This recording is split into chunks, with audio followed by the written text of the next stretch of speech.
సుమారు 7 నెలల పాటు ఆంధ్రప్రదేశ్ రాష్ట్ర డీజీపీగా విధులు నిర్వర్తించి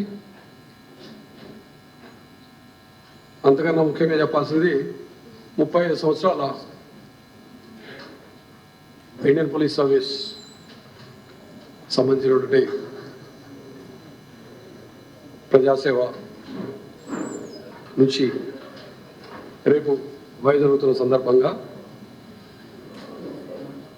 మేము అందరితో ఒకసారి ముచ్చరించాలని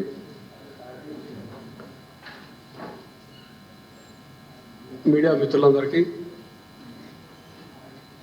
ప్రజలందరికీ ధన్యవాదాలు కృతజ్ఞతలు తెలియజేయాలనే ఉద్దేశంతో ఈ సమావేశం ఏర్పాటు చేయడం జరిగింది.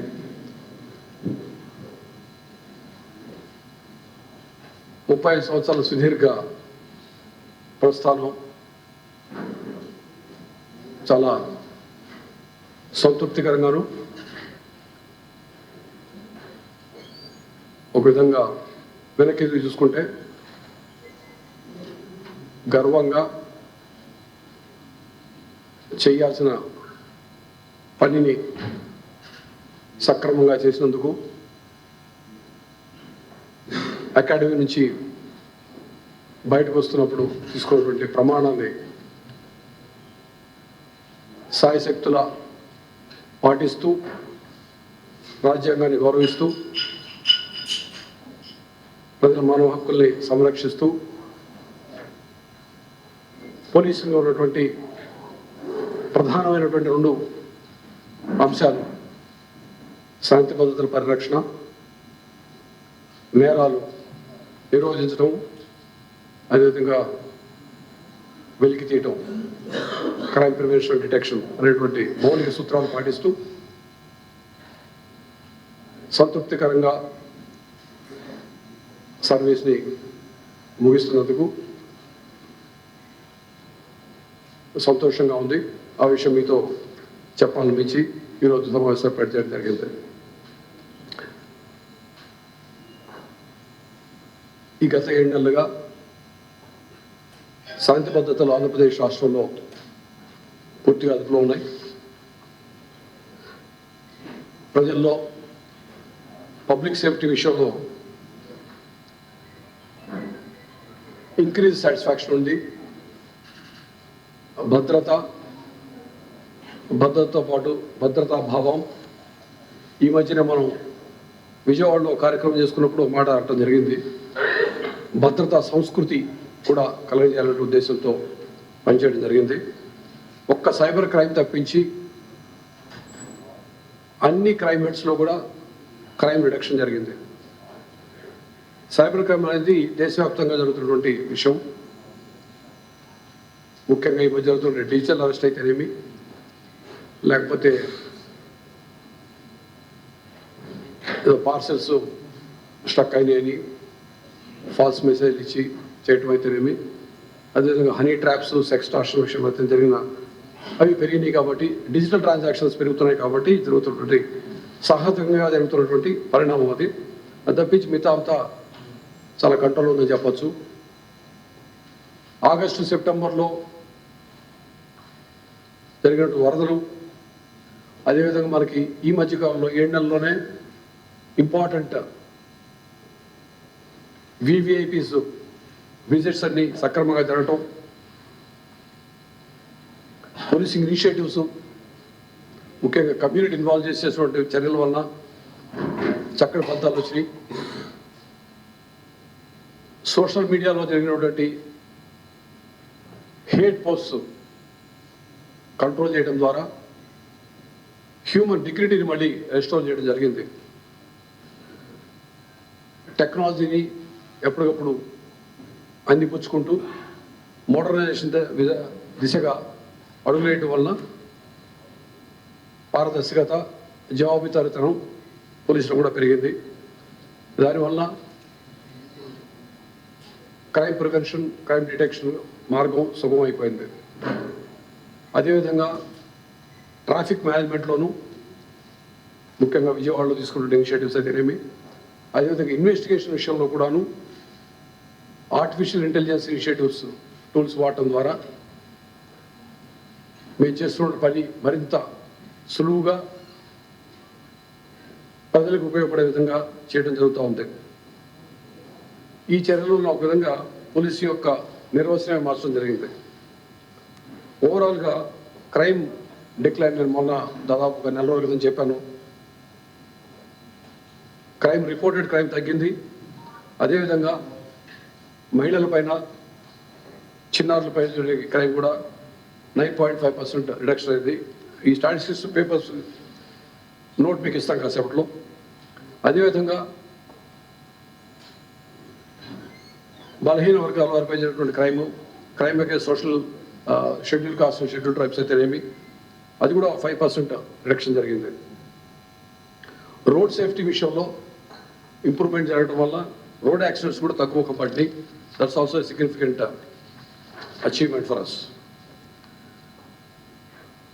ఈ మధ్య మీరు చూశారు, దాదాపు ప్రతి జిల్లాలో కూడా, నిన్న పల్నాడు జిల్లాలో చూసాం, మొన్న విజయవాడలో చూసాం, ప్రతి చోట కూడా సీసీటీవీ కెమెరాస్ పూర్తిగా ప్రభుత్వం పైనే ఆధారపడి ఉండకుండా ప్రజల్ని సమాయత్తం చేసి, వాళ్ళని మోటివేట్ చేసి, క్రైమ్ హాట్స్పాట్స్ ఎక్కడైతే క్రైమ్ జరుగుతుందో, అదేవిధంగా ట్రాఫిక్ జంక్షన్స్ అయితేనేమి, రిలీజియస్ ప్లేసెస్లోనూ, ఎందుకంటే కొంచెం చోట్ల అఫెన్స్ జరిగినప్పుడు ఏం జరిగిందో ఎవరు చేసే తెలియదు, గందరగోళ పరిస్థితి ప్రమాదం ఉంది.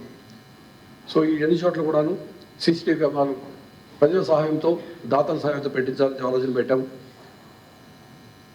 మేము మార్చి 2025 కల్లా, అంటే ఇంకొక 2 నెలల సమయంలో 1,00,000 కెమెరాలు పెట్టాలనేటువంటి ఆలోచన ఉంది. ఇప్పటికీ మేము నిర్ణయం తీసుకుని దాదాపు నెల రోజులు అయింది. నెల రోజుల్లో 28,500 కెమెరాలు పబ్లిక్ సహాయంతో పెట్టడం జరిగింది. ఈ స్పీడ్ ఇటాన్ని కొనసాగితే మార్చ్ 31కి 1,00,000 కెమెరాలు ఖచ్చితంగా మేము లక్ష్యం సాధించగలం అని చెప్పి నమ్ముతా ఉన్నాను. అది ఒకసారి వచ్చాక బహుశా మా వాళ్ళకి ఇంకా ఫర్దర్ మోటివేట్ అయ్యి ఆ 1,00,000 కాస్త 2 లక్షలు 3 లక్షలకి రీచ్ అయ్యేది 2025 కనీసం చివరికైనా 2-3 లక్షల వరకు చేరుకునే అవకాశం ఉంటుందని అనుకుంటా ఉన్నాను. And it's possible, it's workable. అదేవిధంగా డ్రోన్స్ కూడాను పెద్ద ఎత్తున పోలీస్ డిపార్ట్మెంట్ పర్చేజ్ చేసి ఇచ్చినవి కాక, మేము హెడ్ ఆఫీస్ కొని జిల్లాలకు ఇచ్చినవి కాక, దాతల సహాయంతో ప్రతి చోట కూడా డ్రోన్స్ డిప్లాయ్ చేస్తూ ఉన్నాం. ప్రొక్యూర్ చేయడం, తర్వాత డిప్లాయ్ చేస్తూ ఉన్నాం.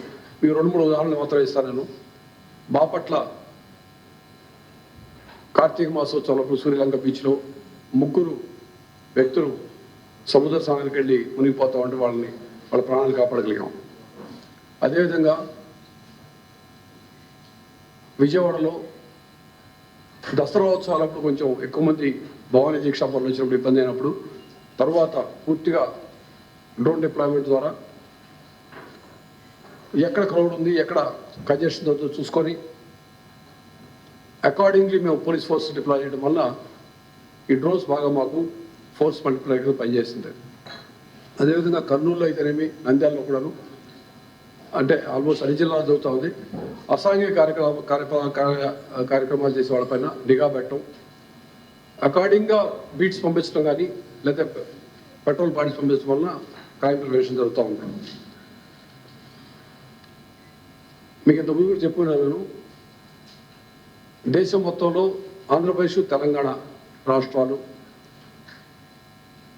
డిప్లాయ్ చేసినటువంటి ఫింగర్ ప్రింట్ సిస్టమ్ అత్యాధునికమైంది.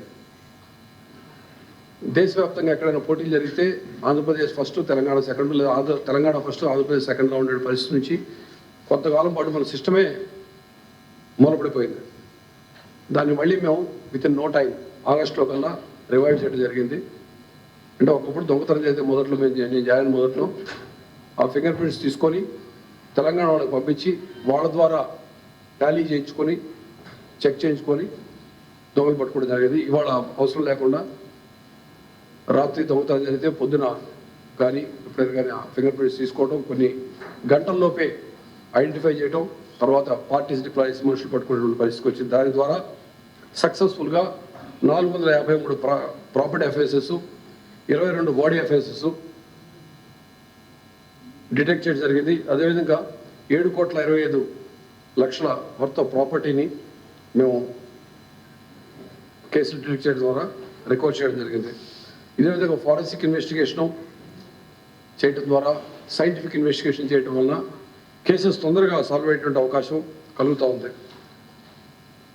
జనరల్గా ప్రొఫెషనలిజము, అన్బయాస్ పోలీసింగ్ అనే దాని మీద మేము ఎక్కువ దృష్టి పెట్టాం. అంటే ఎక్కడైనా అఫెన్స్ జరిగితే వాడు ఏ కులం వాళ్ళు, ఏ మతం వాళ్ళు, ఏ ప్రాంతం వాళ్ళు, ఏ పార్టీ వాళ్ళు అనేది చూడకుండా ప్రొఫెషనల్గా ఈ అఫెన్స్ జరిగితే ఈ విధమైనటువంటి యాక్షన్ తీసుకోవాలి అనేటువంటి ఆలోచన ద్వారా ముందుకెళ్ళడం జరిగింది. దాంతో చక్కటి ఫలితాలు వచ్చినాయి. ప్రజల్లో కూడా కొంత విశ్వాసం పెరిగింది. అదేవిధంగా పబ్లిక్ గ్రీవాన్సెస్ని ఇమీడియట్గా రిట్రెస్ చేయడం, అడ్రస్ వాటిని చూడటం ద్వారా ప్రజలకు న్యాయం చేయడానికి అవకాశం కలిగింది. పోలీస్ సిబ్బంది విషయంలో సంక్షేమం కానీ, వారికి సంబంధించినటువంటి వెల్ఫేర్ కానీ, ప్రమోషన్స్ కానీ ఇవన్నీ చేయడం ద్వారా కొంచెం అయోమయంలో ఉండి స్తబ్దతగా ఉన్నట్టు పోలీస్ ఫోర్స్ని మళ్ళీ కొంచెం మోటివేట్ చేసి సరైన మార్గంలో గట్టిగా పనిచేయడానికి సమాయత్తం చేయడం జరిగింది. ఒక 4-5 ప్రయారిటీ ఐటమ్స్ బాగున్నాయి. అంటే ఇది అనేది ఈ పోలీసింగ్ మీద డీజీపీ అనేది ఒక టెంపరీ థింగ్, మళ్ళీ వస్తూ ఉంటారు కొత్త ఆఫీసర్లు వస్తారు. మాకున్న ప్రయారిటీ అని చెప్పి ఆ తర్వాత మీతో ఇంటరాక్షన్ కోసం నేను ముగిస్తాను. గంజాయి డ్రగ్ మేనేజ్ని కంట్రోల్ చేయడం ప్రధాన అంశం మాకు. అదేవిధంగా ఇందాక చెప్పాను మీకు, సైబర్ క్రైమ్ని కంట్రోల్ చేయడం by creating 1 police station every district. Cyber crime police station పెట్టాలని ఇప్పుడు ప్రస్తుతం 3 ఉన్నాయి. విజయవాడ, విశాఖపట్నం సిటీల్లోనూ, సిటీలో మాత్రం ఉంది. మిగతా 24 జిల్లాలో కూడా పెట్టాలనేది. అదేవిధంగా అన్ని విధాల యాక్షన్ తీసుకొని రెడీగా ఉంది. గ్రే హౌస్ ఇన్స్టిట్యూట్కి విజయనగరం జిల్లా కొత్త వలస రెల్లి విలేజ్లో సుమారు 500 ఎకరాల చిల్లర ఈ మధ్యన ప్రభుత్వం అంటే అలాట్ చేసింది. సో అక్కడ గ్రే హౌస్ ట్రైనింగ్ ఇన్స్టిట్యూట్ పెట్టాలని, అదేవిధంగా ఇక్కడనే ఆగిరిపల్లి పక్కన ఏం విలేజ్ పేరు, ఏం విలేజ్ అది కాదు ఇది అప్ప ఏపాడు నూగుండపల్లి, అగిరిపల్లి పక్కన కదా, నూగుండపల్లి దగ్గర అప్పాకి స్థలం కేటాయించడం జరిగింది. 2 కూడా త్వరలో ప్రారంభమవుతాయి. ఇది 2 కూడా స్టేట్ విభజన టైంలో ఇచ్చినటువంటి హామీలు. ఆ 2 కూడా పూర్తిగా కేంద్ర ప్రభుత్వ సహాయం కూడా తీసుకొని ఇన్స్టిట్యూట్కి చేయడం జరుగుతుంది. అదేవిధంగా ఏఐ డ్రివెన్ పోలీసింగ్ ఇనిషియేటివ్స్ ద్వారా రోడ్ సేఫ్టీని ఎన్హాన్స్ చేయాలని చెప్పి అనుకుంటున్నాము. ఇందాక మీరు చెప్పినట్టు మిగతా టెక్నాలజికల్ అడ్వాన్స్మెంట్స్తో సీసీటీవీ కెమెరాలు, డ్రోన్స్, LHMS ఇవన్నీ వాడడం ద్వారా క్రైమ్ కంట్రోల్ చేయాలని ఆలోచిస్తా ఉన్నాం. ఏ విధంగా అయితే ప్రస్తుతం పోలీసులో ఉన్నటువంటి వేకెన్సీస్ అవన్నీ కూడా ఫిల్ చేయడానికి ఆల్రెడీ రిక్రూట్మెంట్ డ్రైవ్ నడుస్తూ ఉంది. ఇంకా ఉన్నటువంటి వేకెన్సీ కూడా త్వరలో ఫిల్ చేసుకొని పూర్తిగా నంబర్స్ అచీవ్ చేయాలని ఆలోచిస్తున్నాం. So these are some of the projects in pipeline now. So ఇవన్నీ కూడా వీళ్ళని త్వరలో సాధించుకోగలుగుతాము. ఏపీ పోలీస్ ఎప్పట్లానే పూర్వవైభవంతో పాటు పనిచేయగలని చెప్పి ఆశిస్తూ మరొక్కసారి 35 సంవత్సరాల సర్వీసు ముగిస్తున్న సందర్భంగా మీ అందరికీ కృతజ్ఞతలు, ధన్యవాదాలు తెలియజేసుకుంటున్నాను. జై హింద్.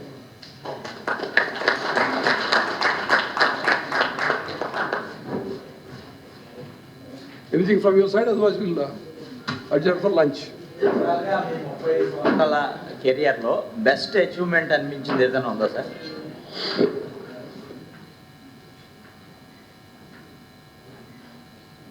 ఈ ప్రశ్న ప్రిపేర్ అయ్యి ఉంటే బాగుండేదేమో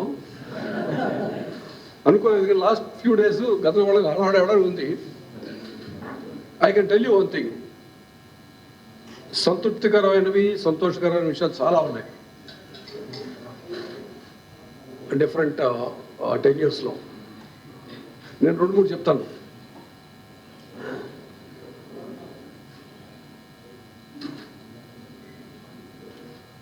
నక్సలైట్తో పోరాటం చేస్తూ చనిపోయినటువంటి కానిస్టేబుల్స్కి లాస్ట్ పే డ్రాన్ ఇస్తారు. అతను 25 ఏళ్ల వయసులో చనిపోతే అతను సర్వీస్లో ఉన్నంత కాలం వచ్చేట్లుగా లాస్ట్ బెడ్ రాన్ ఇస్తారు. ఆ లాస్ట్ బెడ్ రాన్ అనేది అప్పుడు ఎంత ఉందో అంతే ఉంటుంది. ఇక అంటే ఒకప్పుడు 2,000 రూపాయల జీతం అయితే ఆ 2,000 రూపాయల జీతమే అతనికి 58 ఏళ్ళు వచ్చినా అప్పుడు 58 ఉండేది కదా, రిటైర్మెంట్ ఉండేది. దాన్ని మేము పూర్తిగా పిఆర్సీ, అతను బతుకుంటే కనుక పిఆర్సీ జీతం ఎట్లా అవుతుందో ఆ విధంగా వచ్చే విధంగా మేము చేయగలిగాం. అప్పుడు వాళ్ళకి ఇంకాస్త ధైర్యంగా పనిచేయడానికి అవకాశం వచ్చింది. సో అటువంటి చిన్న చిన్న విషయాలు మాకు చాలా సాటిస్ఫాక్షన్ వస్తాయి. ఎందుకంటే the last man in the hierarchy should be happy. అదేవిధంగా మేము సిఐడిలో ఉన్నప్పుడు ఒకసారి 2005 కేసు, వైజాగ్లో కేసుని 2017లో 12 సంవత్సరాల తర్వాత మోసపోయిన డిపాజిటర్స్కి డబ్బులు ఇప్పించగలిగాం అందరికీ. So that gives us lot of satisfaction. అట్లా చెప్పుకుంటూ పోతే చాలా ఉంటాయి. కొన్ని నేను చెప్పలేను యాక్చువల్లీ. కొన్ని మేము చేసిన పనులు, ఫర్ ఎగ్జాంపుల్ యాంటీ నక్సల్ ఫీల్డ్లో చేసి కొన్ని చెప్పలేమో చెప్పకూడదు కూడా. ఒకటి అదే చెప్తాను మళ్ళీ దీనికి సంబంధించిన. కరుడు కట్టిన ఉగ్రవాది కసబ్ని ఇంట్రాగాట్ చేసే అవకాశం వచ్చింది మాకు. అది ఆంధ్ర తెలంగాణ రాష్ట్రంలో ఇద్దరు ఐపీఎస్ ఆఫీసర్లకే అవకాశం వచ్చింది.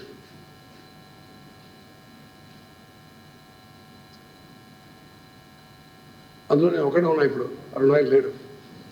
సో అట్లా చెప్పుకుంటే పోతే చాలా ఉంటాయి. మారిషస్ పోయి ఇంటర్నేషనల్ రెడ్ చార్జెస్ స్మగ్లర్ని తీసుకురాగలి. ఎందుకంటే ఎందుకు చెప్తున్నంటే ఒక డిపోర్టేషన్, ఒక ఎక్స్ట్రాడిషన్ కేసు అనేది చాలా కష్టం విషయం.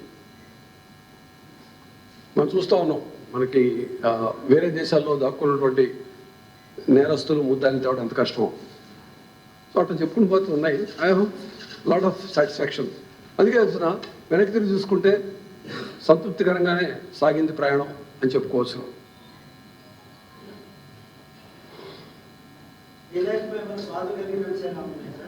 ఏమో జరిగిన అంశాలు చాలా ఉన్నాయి.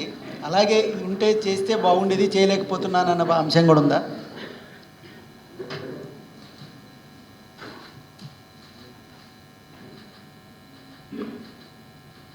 నా పోస్టింగ్స్ అన్నింటిలో ఒక దాంట్లో నేను బాధపడ్డాను. పోస్టింగ్స్ విషయం పని కాదు. ఇదే ఆఫీసులో డీజీ రైల్వేస్ కింద వచ్చాను. పని ఎక్కువ ఉండేది కాదు. దాంతో చాలా బాధ అనిపించేది. పని లేకుండా కూర్చున్నాను నేను కొద్ది కాలం పాటు. అది వర్క్ విషయంలో కాదు, కానీ వర్క్ లేకపోవడం వల్ల జరిగినటువంటి బాధ అది. Otherwise life has been good. నా ఎగ్జాక్ట్ గుర్తురాట్లా, గుర్తేసిపోతే వస్తాయి, ఇష్టం ఉంటాయి. కొన్ని చేయలేకపోయిన విషయాలు, చేద్దాం అనుకున్న విషయాలు, చేయలేకపోయిన విషయాలు ఉంటాయి. నాకు గుర్తురాట్లా. 2025లో రిటైర్ అవుతున్నారు. ఇప్పటికీ ఇంకా పోలీస్ శాఖ ముందు ఉన్న ఛాలెంజెస్ ఏమన్నా ఉన్నాయా? జనరల్గా అంటే నేను గొప్ప చెప్పుకోను, కానీ జనరల్గా ఉన్నటువంటి ఒక సమస్య ఏమిటంటే, సామాన్య పౌరుడు ఎవరితో ఫోన్ చేయించుకోకుండా, ఎవరి రిఫరెన్స్ లేకుండా పోలీస్ స్టేషన్కి పోయి ధైర్యంగా కంప్లైంట్ ఇచ్చి ఎఫ్ఐఆర్ కట్టించుకుంటాం అనేది ఇప్పటికీ కొంచెం కష్టంగానే ఉంటుంది. చాలా మనం రిఫార్మ్స్ చేసాం, హెల్ప్ డెస్క్లు పెట్టాం, ఎన్నో పెట్టాం. అది 100% అచీవ్ అయిన రోజు అంటే ఇప్పుడు బహుశా అంతకుముందు కానీ చాలా చాలా ఇంప్రూవ్ అయింది. పూర్వంతో కంపేర్ చేస్తే ఇవాళ చాలా ఇంప్రూవ్మెంట్ ఉంది. అయినప్పటికీ నేను అనుకునేదంటే ఆటోమేటిక్గా 100% సాటిస్ఫాక్షన్ వచ్చిన రోజు అది చాలా గొప్ప విషయం. అది సాధించాలి. అది చాలా పెద్ద సవాలే. ఇంకా కొంత టైం పడుతుంది. ఎందుకంటే మేము సైబరాబాద్లో ఉన్నప్పుడు ఒక ఇనిషియేటివ్ పెట్టాం, సిటిజన్ యాజ్ ఏ కస్టమర్ అని. అంటే పోలీస్ స్టేషన్కి వచ్చి షాప్కి వెళ్తే ఏ విధంగా అయితే వాడు బలవంతానో బతిలాడో ఇబ్బంది పెట్టో మీరు మోటివేట్ చేసో వస్తువు కొనిపిస్తాడో, మేము కూడా పోలీస్ స్టేషన్కి వచ్చిన ప్రతి వాడిని మా సర్వీసెస్ని అతను యూటిలైజ్ చేసుకునే విధంగా చేయాలి. సిటిజన్ యాజ్ ఎ కస్టమర్ అట్లా ట్రీట్ చేస్తే ఎలా ఉంటుందని చెప్పి ఒక ఇనిషియేటివ్ చేసాం. సో ఇలాంటివి చేస్తే బాగుంటుంది, ఖచ్చితంగా బాగుంటుంది. సో ఆ లెవెల్కి వెళ్ళాలి మనం.